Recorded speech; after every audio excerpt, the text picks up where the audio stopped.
Radhe quintal रेशमी सैरभैरग कशाने उधळले माधवाने किंवा नुसत्या वाऱ्याने.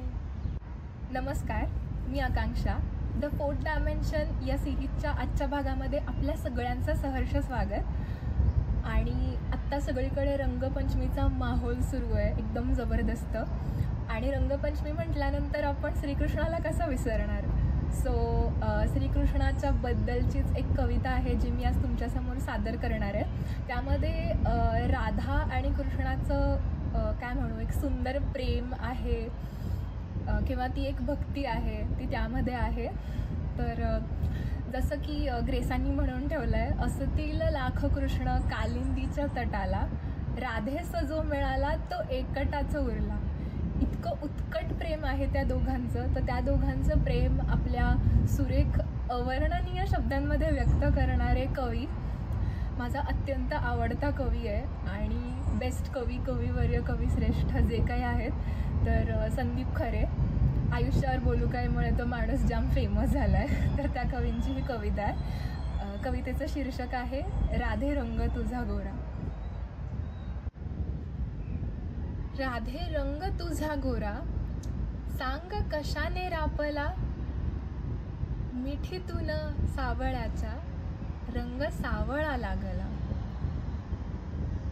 राधे कुंतल रेशमी सैर भैरग कशाने उधळले माधवाने किंवा नुसत्या वाऱ्याने. राधे नुरले कशाने तुझं वस्त्राचेही भान, निळा प्रणय अथवा एका बेभानाचे ध्यान. राधे कासाविशी अशी तरी वेडी कशी म्हणू, तुझ्या रूपाने पाहिली एक वेडी पिशी वेणू. राधे दृष्टीतून काग घन सावळा थिजला, इथे तुझ्या डोळा पाणी तिथे मुरारी भिजला. डोळा पाणी जिणे उन्ह इंद्रधनुचा सोहळा, डोळा पाणी जिणे उन्ह इंद्रधनुचा सोहळा. पुसटले साती रंग एक श्रीरंग उरला. राधे रंग तुझा गोरा, सांग कशाने रापला.